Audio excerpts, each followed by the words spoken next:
What's going on, y'all? So listen, girl, I ain't feel like setting up my camera. Okay, we here for Sistas. Okay, Sistas season 6, episode 3, fanning out the flames. Okay, look, girl, let me just tell you this. Once again, the main reason why some of us are here is to see how Karen is gonna pop up out this situation because we know Karen is not gone, right? And once again, for a second episode in a row, we do not see where Karen is at, okay? Karen was not shown this whole episode, but the episode do start off with Pam. Pam has actually shown more somewhat of an acting range, okay? And that's saying a lot. That is saying a lot, okay?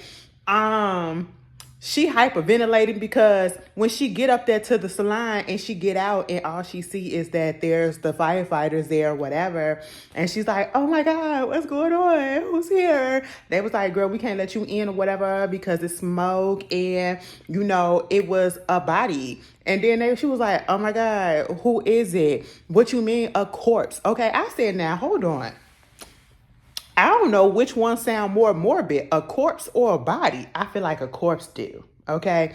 Did y'all hear about that stuff that was going down at Harvard Medical School when the professor or whoever it was on duty and his wife or other people, they was out there selling cadavers, body parts and stuff. They was selling the body parts.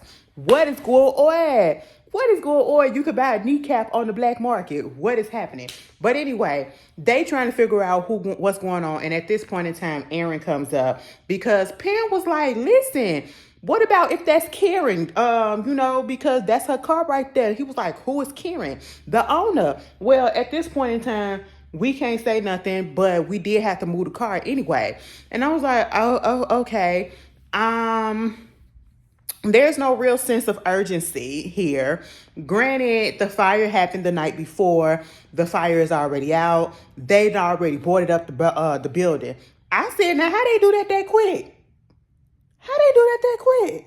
It's a whole last investigation that needs to happen before they board up the building and shit. I said, this is moving at micro speed, and we ain't even get a baby bump out of Karen. I said they didn't put the board up quicker than we done seen Karen baby bump. That is crazy.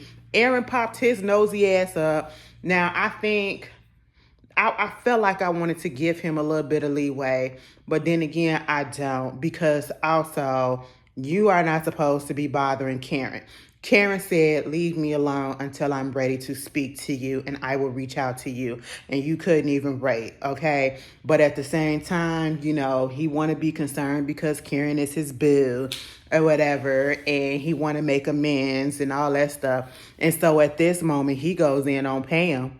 He goes in on Pam and said, this is your fault. If it wasn't for you, she had to check your stuff and all this and woo, woo, woo. And I said, well, damn, Aaron. I mean, granted, you telling the truth. Okay. Because Karen did have to check behind her. She was the reason why Karen had to ask her, tell her to give her videos and stuff like that because she's not taking her job serious. And I said, well, at the same time, that's Karen's fault as well, because Karen, technically, if she wanted her to take her job serious and she wasn't doing that, Karen should have been fired Pam, okay? So there's that. You got that going on. So one thing that I don't like when a stranger nigga like Aaron comes in and try to make somebody that's been here forever feel bad about what they did, okay? Just because emotions is running high, I just don't appreciate it. And that's probably because, like I said, he ain't lying, but I just don't like him. I just don't like him, and I never will. Meanwhile, what further makes me not like him is, okay, he tried to talk to the fire department, right? The firefighter. They not going to tell him nothing because they got to get the evidence. They got to do the investigation, all that stuff. But my whole thing is, unless the body is burnt to a crisp, okay, and you can't identify the body unless with like dental records or whatever, my whole thing is, how come you can't just tell them whether it's not a woman or a man? You know what I'm saying? You could at least give them that. I know, go through all these channels of investigations, but still, you could have said whether or not it was a woman or a man to put their mind at ease a little bit if the body ain't really that burnt up, Meanwhile, he gets on the phone and he calls Gary. Gary had already been on the phone. Hold on. He calls Gary. He tells Gary to come down there. Don't tell him what it's for. When he finally gets down there, he's telling Gary what happened. He was like, the salon went up in flames. It's up in flames. I said, where the flames at? Did y'all catch that? I know I ain't the only one. He said, it's up in flames. That's what's going on. I said, where's the flames? It looks like everything is boarded up to me. Okay. Am I looking at something different? But anyway, so, Gary is there trying to calm him down after Aaron telling him what's up. And he was like, I don't know what's going on. They won't tell me if Karen is dead or not. They won't tell me nothing. I don't know what's going on. He was like, can't you do something? Can't you do something? I was like, what the fuck can Karen, what can he do? And it's like, well, you got pulled everywhere. You know this person. You know that person. He was like, can you do something? I said, what can he do? This motherfucker said, why not call the mayor? I said, the mayor, you mean to tell me the mayor is about to stop his job to look into or to pull some strings to tell the fire department or the firefighters on scene to say whether or not it's a man or a woman who has been killed up in this or who died in this fire for this random, I don't want to say nobody, but a nobody to him person, Karen. Like, girl, what? I said, come on now. Unless it's Keisha Lance Bottoms, that's the mayor. I'm going to need y'all to move on. I'm going to need y'all to stop playing. Okay? Meanwhile, we get to Gary. He was just on the phone bothering Andy, calling her up, trying to get her to come over or trying to go out to dinner with her, trying to see what's going on. He want to come over. He want to go out to dinner. She said, I don't know because I'm tired and all this stuff. Woo, woo, woo. And he gonna ask her, is Robin there? Or you tired because Robin was there? I said, here we go. Now, see, Andy, the dick must be really good. It must be really good because ain't no way in hell I'm finna put up with this. Because you're not gonna continue to question me left and right.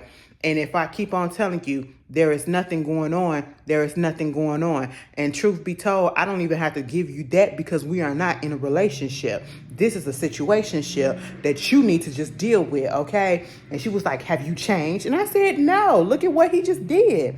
Meanwhile, he was like, Andy on the phone and she gets a new receptionist, a white girl. I said, where the black lady go? They done went through like 3 receptionists, okay? Because it was one, the black girl that had the little bob, and then it was the black girl that was bald or whatever, and now it's the white lady, okay? She come in and she said, you got somebody here to see you. And then she said to Gary, I gotta go because somebody's here. He was like, no, take me with you. She was like, oh, okay, I'm gonna put you on a speakerphone. This man, I ain't gonna say fool, but this man had this girl come up there singing Have You Ever by Brandy.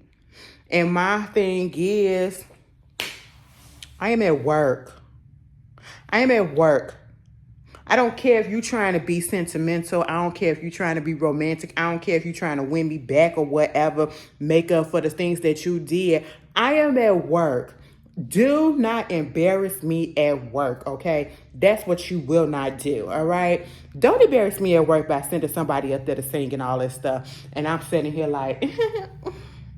Like, girl, shut up. And the thing is, don't send somebody up there that's not famous to sing. You send it some random person. Now, girl, if you would have sent a Jasmine Sullivan, if you would have sent, who else can sing? If you would have sent the Fantasia, you know what I'm saying? If you would have sent somebody with vocals that is famous, that I like, then okay, I would have let you go. I would have been like, oh. But if you send it some random person, baby, don't embarrass me.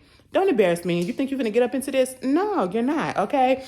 This is not going to make it up. And, of course, this does it for Andy. And I'm sitting here like, girl, here we go.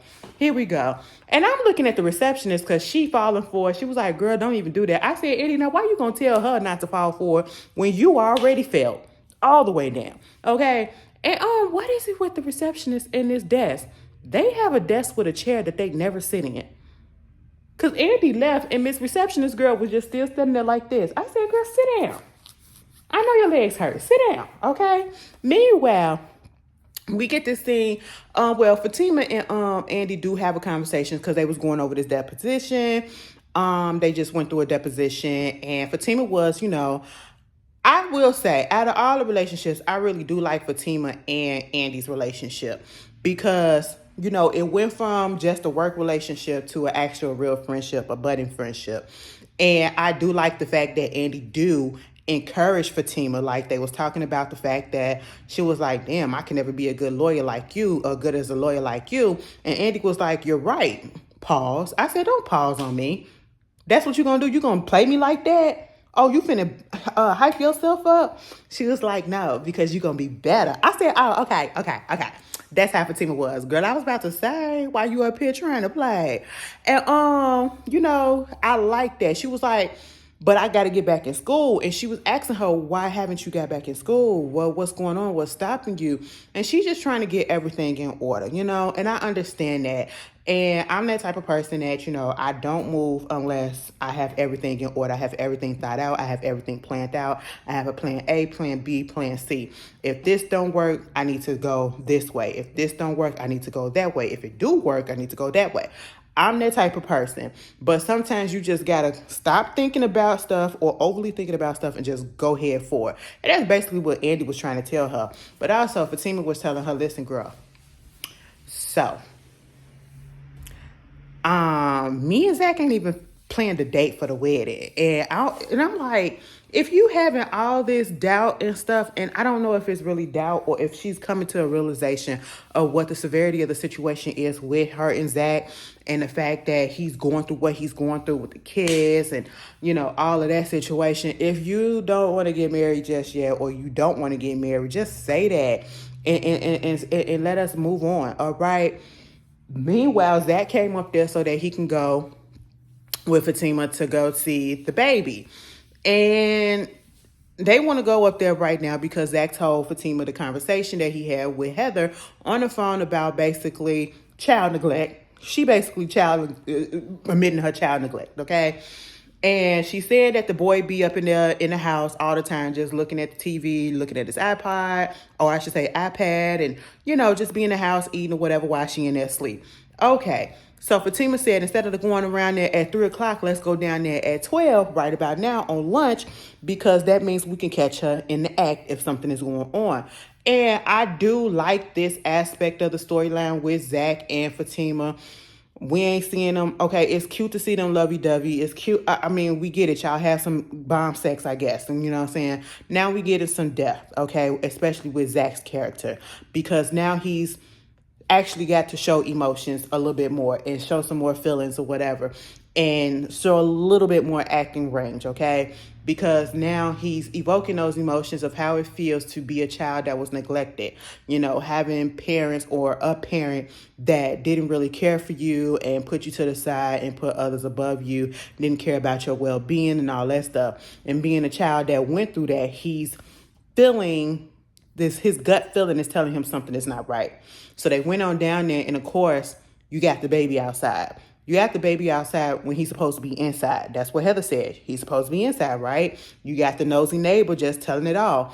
Oh, the boy don't speak. The boy still wear Pampers. The mama just be leaving him out there. The boy be out there all times of day, all times of night. She really don't give a damn about him. I didn't call CPS multiple times. She done saying a whole bunch of stupid and foul stuff in front of him and everything like that. And so at this point, you see the rage and the emotions and the pain and the trauma from the childhood that Zach is having or had. It's building up in him because he sees what's going on, because he's been through it himself. He goes inside the place. The place is a mess, all right? Heather finally comes about the room, and I don't know, I hate the fact that, and maybe it's just me and I'm just putting a little bit too much. When it comes to Tyler Perry, or when it comes to other people as well, when it comes to him, though, for sure, because this is what I've noticed on a lot of the shows that I've seen and I reviewed. It was on Half and a Half Nots. Remember the way they had Quinta talking, the way they had her speaking, as if because she's from, I guess, the hood, and she's supposed to be perceived as ghetto. So, she taught less intelligently, I don't know what I'm going on, all that, all that stuff or whatever. And I just didn't like that, to perceive a person in a certain environment speaking a different way as if it's not intelligent people that are in the hood, intelligent people that know how to speak that's in the so-called ghetto or whatever, not living in the best conditions. And I get it. Heather could have very much well been a stripper, but she didn't have to be a stupid stripper. You know what I'm saying? They portraying her as this stupid person, less intelligent, and the way that she was speaking throughout this whole scene, it was just irritating me because I'm like, why does she have to speak like that? Is she I don't know. But basically, she called the boy slow. I didn't like that. And you could just tell, bottom line, she's neglecting the child. The house is a mess, all right? Then saying, he don't listen to me. This is what I be going through this whole time and all this stuff and where the money at and woo, woo, woo. And the whole time, Zach is he's just zoning out and he's going back into himself, and he didn't already went back to his childhood. And I felt bad. For once, I really felt moved by this scene. I ain't even gonna lie to y'all. I ain't gonna hold y'all. Like, I was really irritated because it actually took me back to how my auntie was with my cousins, and that's the way my grandma had to get my cousins. The cops literally had to drop them off at my grandma's house, or my grandma had to come down and get them from the police station or something like that, because it was a whole bunch of child neglect and they was living in a bunch of filth because she was an alcoholic, she was a drug addict, and, she was doing all the stuff that Heather was doing. And, of course, a nigga comes up in there, you know what I'm saying? And she gets defensive because she's thinking they talking about her parents or lack thereof. And you could tell that she really don't care about this child, which I just don't understand. If you going to treat the child the way that you was going to treat it and you knew that that's how it was, which goes to tell us that you did not want the boy, how come you just didn't abort? Okay? How come you just didn't get rid of him? You know what I'm saying? Either have him, put him up for adoption or what? Because I never understand the purpose of treating a child, especially when they're really, really young and they're just out the womb and they're toddlers and they're babies. And I don't understand treating them like shit, okay, or neglecting them. If you don't want them, take them to the adoption agency. Take them to the fire department. Take them to the police station or something. Do something, okay? Get them out your hair so that they can go to someone that's going to treat them better. You know what I'm saying? I just give them somewhat of a chance because obviously they don't have a chance with you. And Heather was pissing me off with that, and then got the nerve to get up in her feeling because she felt like they was judging her and all that stuff. And then for the nigga to come in and he can't speak a lick of, he can't put a whole sentence together that makes sense. All right. And basically called the little boy, said, go in there and take a bath with your shitty little booty boy. I said, what? Then go tell them, don't you come back over here without the money. Oh, they got the money. We finna get the money. I said, so this is just a money grab. And I want them to do another DNA test. I don't give a fuck what the first one say. I want them to do another DNA test. And I felt so bad for Zach because he knew if it wasn't for Fatima, Zach would have did something stupid like taking the boy. And like Fatima said, Heather may be slow. Well, I ain't going to say slow. Heather may be dumb acting. But Heather was smarting up in that moment. And I'm pretty sure she's the type that would, try to call the cops on him, even though she don't want the boy. You know what I'm saying? And Fatima don't want him to get in trouble and want him to go about this the right way. So, of course, he feels bad because he had to leave that boy behind, and the emotions that he was feeling because he's going back to his childhood. I said, this was probably one of my favorites. That was my favorite scene of the episode. I will say that, and I felt bad. Fatima was like, let's just talk to Andy about this and see what we can do. Meanwhile, you got this whole thing with Hayden and Tamara. She come up there. Fatima see her. She was like, girl, he right there. Calm down. So she come up there to bring Hayden lunch. He tells her, I'm about to take you to Miami. And so they get to the airport. And I said, so Danny the only person that works there at the airport? And at this airport, that's the only airline that's there? Like, what? And then got the nerve to say, where's the private area? Because you got first class. This is the area, all right? You want some cheap tickets, baby? This is what it is, all right? And so, while Danny was at the airport, old boy wife came up there, or ex-wife came up there, basically trying to apologize to Danny for the way that she acted the first time that she seen her. and said, I just want you to be careful because our boy is out of jail. And she was like, oh, so you knew that he was in jail? And it was like, yeah, be careful because that motherfucker is crazy. And the only reason why I deal with him is because we have a son. Other than that, I don't deal with him. And the only reason why I knew that he was in jail because he always calls me to try to help him out when he fuck up and do something to a woman. I said, child. And she said, so you bailed him out? She said, hell no. I said, thank you. Okay. But of course, Danny is she's just over it. And I understand, but you very much is to blame as he is. You know what I'm saying? Because, you allowed that motherfucker to come into your house and he was a dead ass stranger. So there's that. Meanwhile, you got this whole situation with Bio and Sabrina. Bio comes over. Sabrina thanks him. She talking about she can't get a job. She thinking that she finna get fired. She was like, I don't need no help because he was like, I can help you with that. You shouldn't have to work. You shouldn't have to pay for anything. And I said, I need Sabrina to do what she got to do to pay Bio back this $1.5 million or whatever for Maurice. And I need you to let him go because I just don't trust Bio. He's a little bit too friendly. He's a little bit too, I want to take care of you type of thing. And he's giving me scammers vibes. And I'm going to tell you why.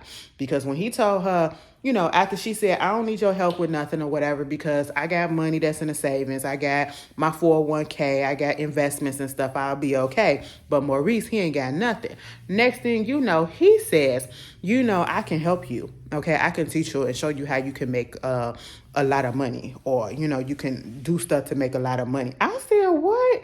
He was straight up talking like a scammer. Okay, it wasn't like an entrepreneurial type of thing. It gave scammer vibes. It really gave scammer vibes. You know what I'm saying? And I was just like, And now you want to take her out and then you tell her, oh, you don't need your purse. You don't need your phone. You don't need this. I said, and this dumb gonna say, well, damn, can I just take my keys? And he was like, you can take your keys. And I'm sitting here like, Sabrina, we don't go out the house without our purse or for me, my wallet. Okay? And we don't go out the house without our phone. Baby, put your goddamn purse on that has your identification in your wallet, okay? Like, I never understand people that leave out the house without their wallets that has their ID, identification on them. You come to my job to get a library card and I'm telling you that you need a piece of identification to get the card or whatever before we can put you in the system because we got to put your information in the system. Oh, I ain't bring my ID.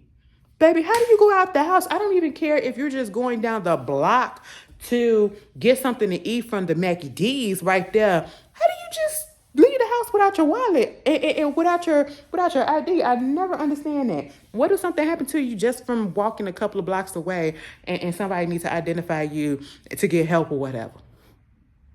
Put your wallet or put your ID somewhere in your pocket, okay? Always take your ID with you, Moving on from that, they go out. I was like, oh, meanwhile, you got this stupid scene with Maurice going to, at this point, it's like they're pulling at straws for Maurice and Sabrina's character storyline. Instead of them progressing, they're very much degressing, especially at Maurice. Maurice should have been a little bit further, with his character development. You know what I'm saying? And I understand that he's a B character. He's not a main character, but still, we just seen shows where the B characters and just about everybody on the staff, or I should say on the cast, have progressed. You know what I'm saying? They evolved and all that stuff. He's still at the same place, and I feel like he's going backwards. You literally just got out of jail. This man has set you up. It made it seem as though you were referring to or being serious about robbing a bank that you had nothing to do with, and you knew that it was him. So instead, and he will not change and implicate himself, I should say. So you go to the hospital where he's in his room. How do you get past I don't know, okay? And there's nobody outside, and you up here trying to tell this boy to tell the truth and, all of this stuff. And then when he won't admit the truth that he actually was the one that set it up and he the one that actually did the robbery and all that stuff, you talking about something, you go kill him? I'm sitting here like, now why would you say that? Oh, Because you just don't know. I wouldn't go up into Q's room thinking that nothing is going on or that he ain't got a recording somewhere or whatever, or you probably recording something and then you accidentally send it to somewhere else. Now, and then it ends up in the wrong hands. Like, come on, Maurice. That whole thing was just pointless as hell. But anyway, moving on from that. What else wound up happening?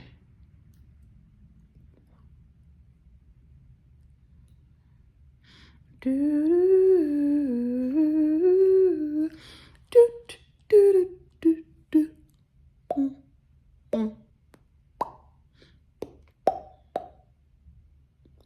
anyway, I believe I got everything, but at the end, not Karen, but Fatima and what's her face? Fatima and Zach comes back to the office. And when they get back to the office, of course, Zach is still up in his feelings. And, Fatima like, we'll talk to Andy. Andy just so happened to be coming down the hall. And she was like, what you still doing here? And she was like, because I got to talk to my client, my girl or whatever. Pam. Pam is sitting there on the couch. She is just in a state of distress. She's crying and all this stuff. And next thing you know, she was like, Pam, what's going on? What's happening? What's wrong with you? She was like, the salon, it caught on fire. Karen, she's dead. And Zach was like, what? Oh no, I gotta get down there to the salon. And I was sitting there like, hold on.